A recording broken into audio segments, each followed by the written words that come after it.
കാട്ടുപന്നി ശല്യം രൂക്ഷം. മനമെടുത്ത് കോറോം മുതിയലം രാമംകുളം പാടശേഖരത്തിലെ കർഷകർ. പ്രതികൂല കാലാവസ്ഥയിലും കർഷകർക്ക് നൂറുമേനി വിളവ് നൽകിയ പാടം കാട്ടുപന്നികളുടെ വിഹാര കേന്ദ്രമായി മാറിയതോടെ കൃഷി ഉപേക്ഷിക്കാൻ നിർബന്ധിതരായി തീർന്നിരിക്കുകയാണ് പ്രദേശത്തെ കർഷകർ. കാട്ടുപന്നികളെ കൊണ്ട് പൊറുതിമുട്ടിയിരിക്കുകയാണ് കോറോം മുതിയലം രാമംകുളം പാടശേഖരത്തിലെ കർഷകർ. 3 വിള കൃഷി ഇറക്കുന്ന വയലായിരുന്നു രാമംകുളം പാടശേഖരം. നല്ല വിളവ് നൽകുന്നതിനാൽ തന്നെ കൃഷി വകുപ്പിന്റെ പരീക്ഷണ കേന്ദ്രം കൂടിയായിരുന്നു ഈ വയൽ. സുനിൽകുമാർ കൃഷി വകുപ്പ് മന്ത്രിയായിരുന്ന കാലത്ത് ആദ്യമായി യന്ത്രവൽകൃത കൃഷിരീതി പരീക്ഷിച്ച വയൽ കൂടിയാണിത്.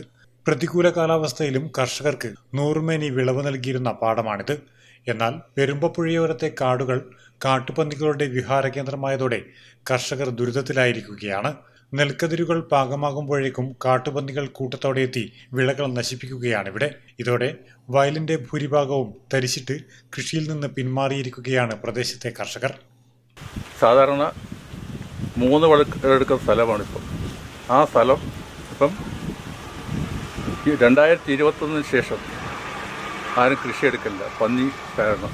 ഇപ്പം രണ്ട് പേരുടെ കൃഷി എടുത്തിരുന്നു, ഒരു രാമേന്ദ്രനും ഒരു ലക്ഷ്മി എടുത്തു. അവർ രണ്ടുപേരും കൃഷി ചെയ്തവരെ മൂർന്നിട്ടില്ല. ചുമട്ട് തൊഴിലാളിയായ MV രാമചന്ദ്രനും മറ്റു ചിലരും ഈ പാടശേഖരത്തിലെ 7 വയലുകൾ പാട്ടത്തിനെടുത്ത് കൃഷി ഇറക്കിയിരുന്നു. എന്നാൽ നെല്ല് പാകമായതോടെ കാട്ടുപന്നികളെത്തി എല്ലാം നശിപ്പിച്ചു. കമ്പിവേലിയൊരുക്കി അതിൽ സാരി കെട്ടി സംരക്ഷിച്ചാണ് ഇവർ കൃഷി ഇറക്കിയതെങ്കിലും വേലി തകർത്താണ് ഇവരുടെ ഏക്കർ കണക്കിന് കൃഷി കാട്ടുപന്നികൾ നശിപ്പിച്ചത്. ഒരു വയലിൽ പന്നികൾ ബാക്കി വെച്ചതാണ് രാമചന്ദ്രൻ കൊയ്തെടുത്തത്. മറ്റു 2 പേരുടെ സ്ഥിതിയും വ്യത്യസ്തമല്ല. മുതിയലത്തെ റിട്ടയർഡ് SI സുബ്രഹ്മണ്യന്റെ അവസ്ഥയും മറ്റൊന്നല്ല. ഇദ്ദേഹത്തിന്റെ 50 സെന്റ് വയലിൽ വർഷങ്ങളായി കൃഷിയിറക്കാൻ കാട്ടുപന്നികൾ അനുവദിക്കാറില്ല. ഭക്ഷ്യസുരക്ഷയ്ക്ക് ഗുരുതര ഭീഷണിയായ കാട്ടുപന്നികളുടെ എണ്ണം പെരുകുന്നത് കാർഷിക മേഖലയെ ഗുരുതരമായി ബാധിക്കുമെന്നും കർഷകർ പറയുന്നു. Network news, Payyanur.